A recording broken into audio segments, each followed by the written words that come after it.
खालचे पदाधिकारी आहेत ते कशा पद्धतीने तिथं वसुली करतात। त्यामुळे याच्या पुढे आम्ही दुसऱ्या कुठल्या पार्टीत जाऊ हे जर कोणाला वाटत असेल ते हास्यास्पद आहे। जे युवा वर्ग तिथं ड्रग्सचं सेवन करत होते त्याच्या 50 मीटरवरच पोलीसची चौकी आहे।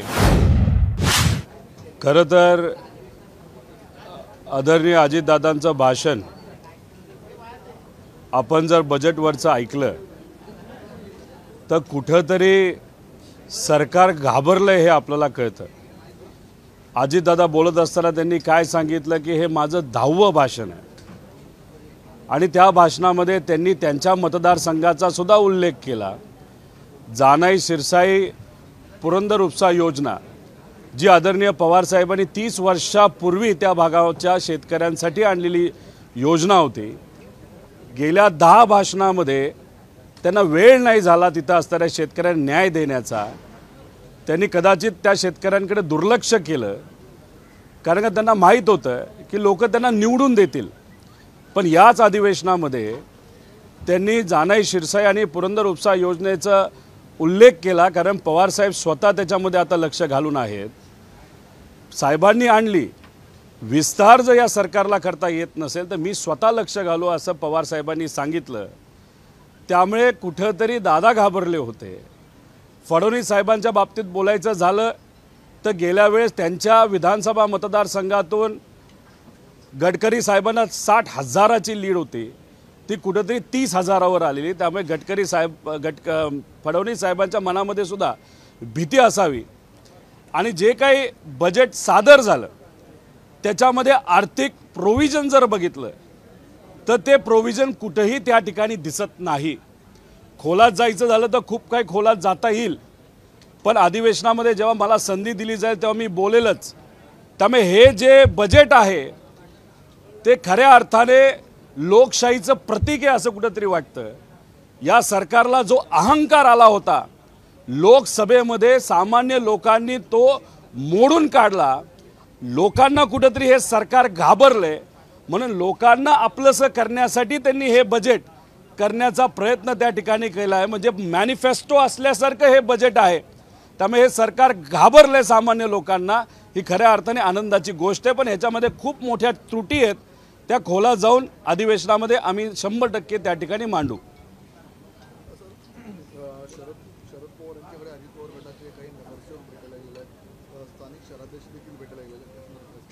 असे अनेक लोक आहेत जे इच्छुक आहेत आदरणीय पवार साहेबांच्या मार्गदर्शनाखाली काम करण्यासाठी। अनेक आमदारकीला इच्छुक असणारे सुद्धा नेते आहेत। नगरसेवक म्हणून लोकांची सेवा करण्यासाठी सुद्धा अनेक इच्छुक आहेत। त्यामुळे हा आकडा येत्या काळामध्ये वाढतच जाईल। घ्यायचं कोणाला शेवटी हा निर्णय आदरणीय पवार साहेबांचा आणि जयंत पाटील साहेबांचा असणार आहे।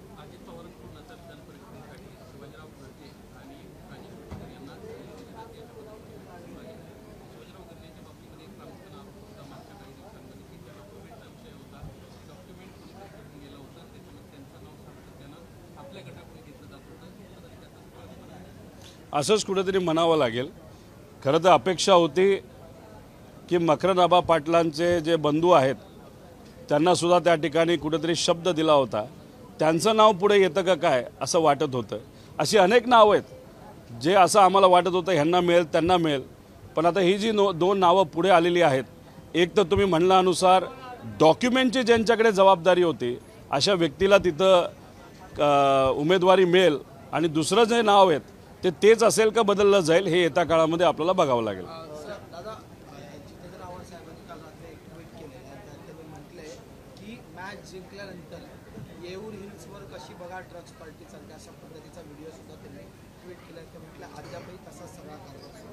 नाही अख्ख्या महाराष्ट्रामध्ये अशीच परिस्थिती आहे असं आपल्याला म्हणावं लागेल। पुण्यामध्ये सुद्धा जे युवा वर्ग तिथं ड्रग्सचं सेवन करत होते त्याच्या 50 मीटरवरच पोलीसची चौकी आहे आणि पोलिसांना काय स्वतः त्यांनी धाड टाकली म्हणून त्यांना कळलं असं नाही। सोशल मीडियावर तो व्हिडिओ आल्यानंतर मग पोलीस प्रशासन तिथं जागं झालं।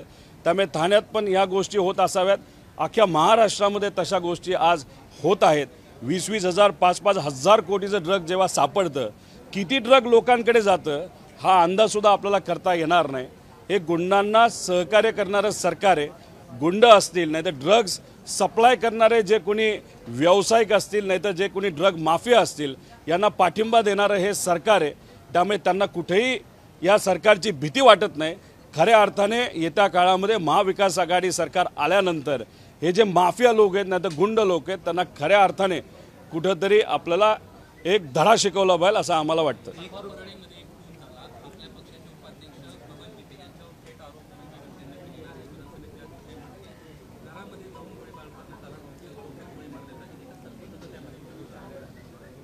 परळी हा जो भाग आहे तिथं असणारे सामान्य लोक खूप मनापासून चांगली लोक आहेत, पण जे नेते आहेत आणि खास करून मी मुंडे साहेबांबद्दल नाही तर पंकजाताईंबद्दल बोलत नाही, कारण का धनंजय मुंडे साहेब तिथं गेल्यानंतर त्यांचं पण खूप चालतं असं नाही। त्यांचे कुठले तरी पदाधिकारी कार्यकर्ते आहेत ते परळी मतदारसंघ ते स्वतः चालवतात। ती व्यक्ती कोण हे आपल्याला बघावं लागेल। राहिला प्रश्न गीतेंचा, जे आमचे कार्यकर्ते असं ते सांगतात खरं काय खोटं काय हे आपल्याला बघावं लागेल। त्या भागामध्ये जे धनंजय मुंडे साहेबांचे राईट हँड आहे आणि लेफ्ट हँड आहे, नाहीतर जे अख्खा मतदारसंघ बघतात त्यांची पार्श्वभूमी आपण जर बघितली तर ते असेच गोल गोल काही गोष्टी करण्यामध्ये माहीर आहेत। त्यामुळे त्या बाबतीत पोलीस प्रशासनाला खऱ्या अर्थाने लक्ष देऊन काम करण्याची जरूरत आहे। आणि परळीमध्ये असणारे जे आत्ताचे पोलीस आहेत त्यांनी न बघता एक चांगला पोलीस अधिकारी तिथं पाठवून काय खरं काय खोटं हे आपल्याला बघावं लागेल।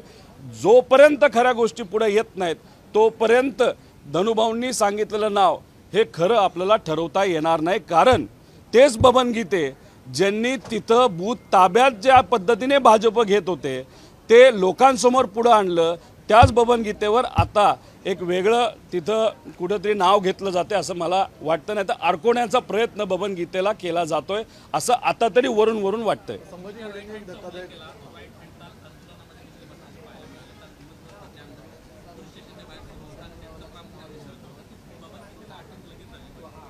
आता कुठंतरी येणाऱ्या विधानसभेमध्ये त्यांना भीती वाटत असावी म्हणून हळूहळू आदरणीय पवार साहेबांच्या मार्गदर्शनाखाली चालणारे जे कुठले पदाधिकारी कार्यकर्ते आहेत ज्यांनी लोकशाहीला पाठिंबा दिला, तिथं बूथ ताब्यात घेत असताना त्याचा विरोध करत अधिकाऱ्यांपर्यंत लोकांपर्यंत मीडियापर्यंत तो आवाज नेला, अशा लोकांना आता अडचणीत आणण्याचा प्रयत्न हा केला जाईल। त्यामुळे जी व्यक्ती मी बोलत आहे जे right and left hand Munde साहेबांचे आहेत त्यांची पार्श्वभूमी काय हे कुठंतरी आपल्याला बघावं लागलं।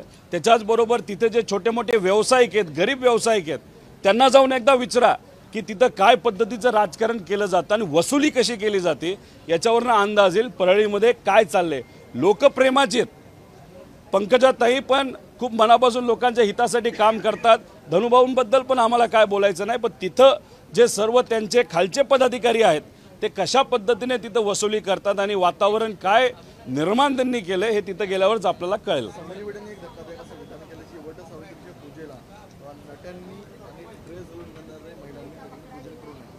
त्यांच्या वक्तव्यावर किती आपण लक्ष द्यायचं।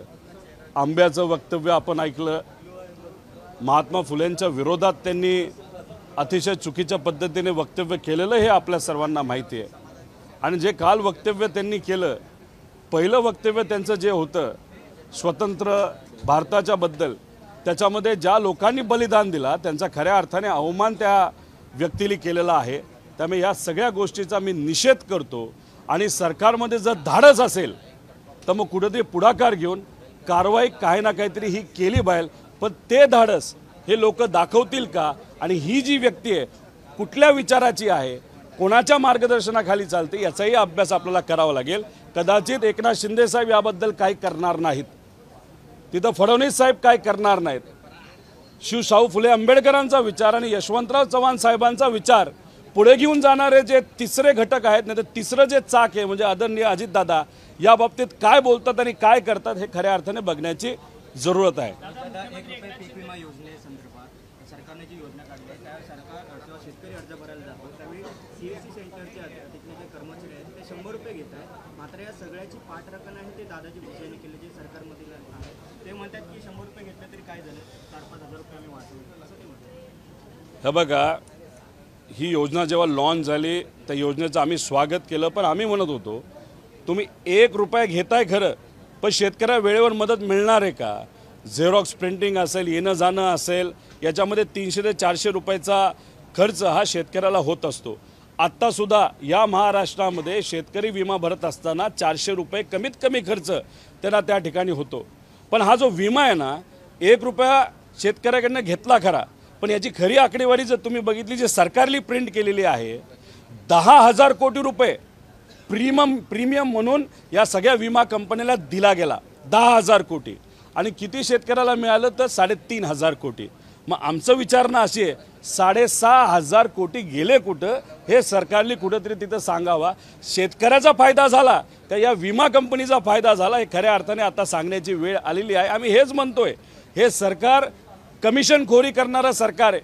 त्यामुळे विमा कंपनीच्या बाबतीत सुद्धा कमिशनखोरी झाली आहे का हे बघावं लागेल. आणि त्यातला काही हिस्सा हे भुसे साहेबांना माजी कृषी मंत्री असल्यामुळे मिळाला काय, याच्या खोलामध्ये जाण्याची जरूरत आहे.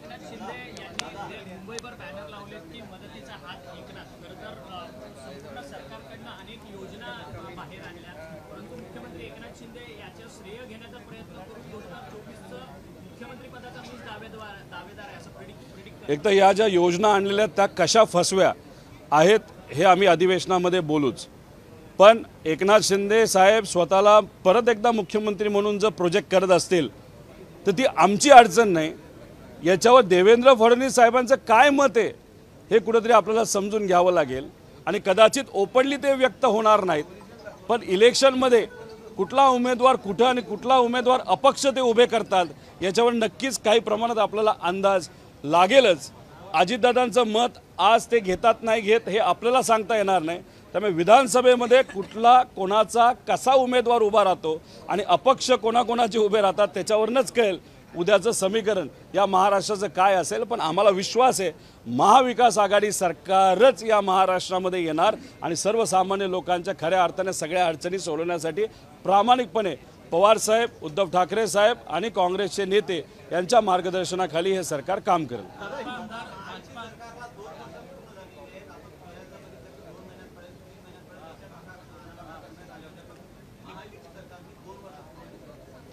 2 वर्ष पूर्ण केली असतील तर चांगली गोष्ट आहे. अजून 4 महिने सरकार चालवावं. 4 महिन्यानंतर तसंही तुमचं सरकार येणार नाही. लोकसभेमध्ये लोकांनी तुम्हाला नाकारलं, तुम्ही घाबरलात. पैशाचा खूप मोठा वापर करून सुद्धा लोकांनी तुम्हाला नाकारलं. म्हणून कुठंतरी तुम्ही बजेट हे लोकप्रियता तुमची वाढावी यासाठी आणलं, पण त्याच्यामध्ये सुद्धा तुम्ही अडचणी आणून ठेवलेल्या आहेत.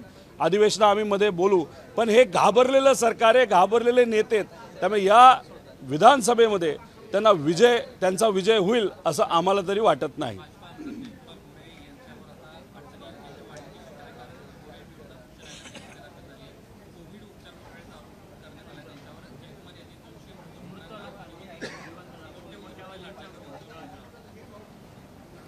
आता शेवटी ते भाजपचाच एक हिस्सा आहेत.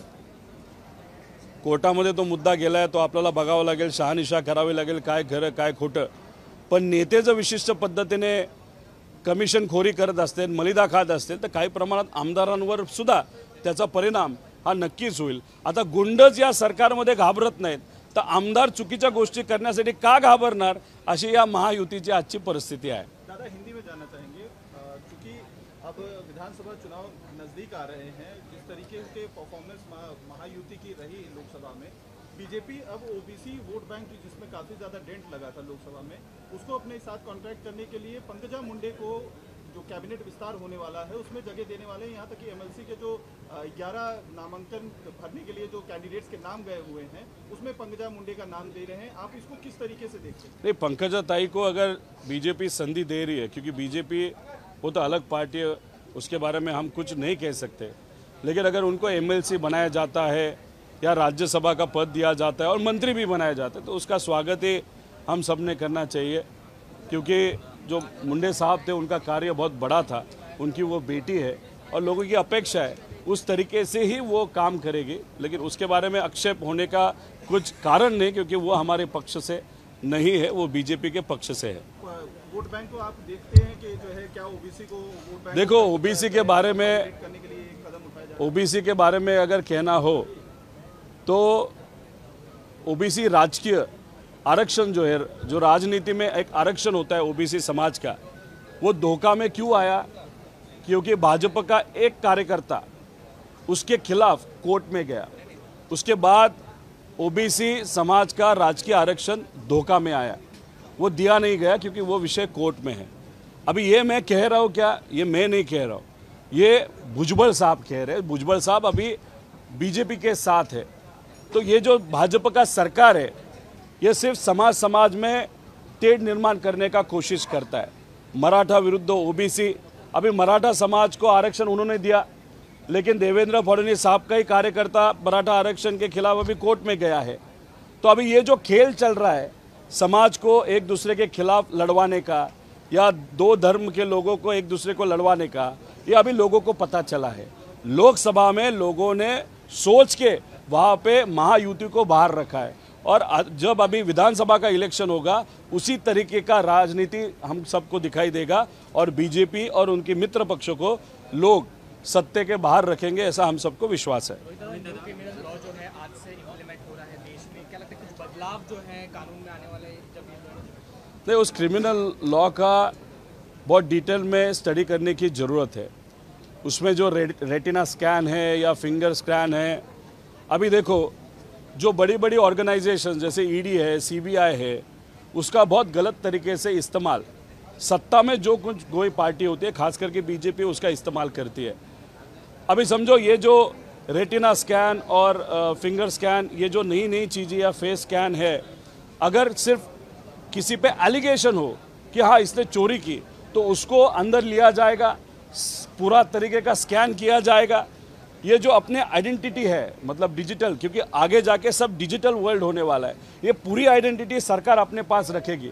और आगे जाके अगर एक आध जगह पे कुछ गलत चीज़ होती है, हम वहाँ पे नहीं है, फिर भी हमारी जो डिजिटल आइडेंटिटी है उसका इस्तेमाल करते हुए हम वहाँ पे थे, और उस तरीके से एक आध व्यक्ति को गलती से भी सरकार चाहे राजनीति करने के लिए उसको अटका सकती है।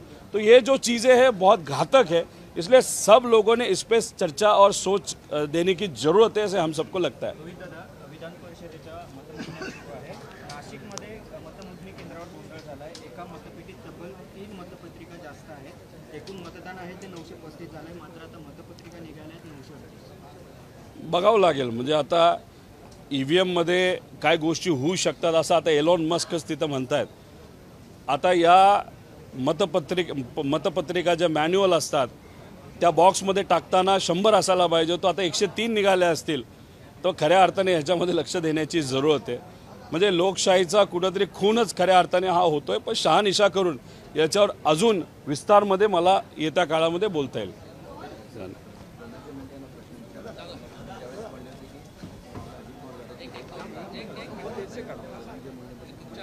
अरे मैं कब से खड़ा हूँ,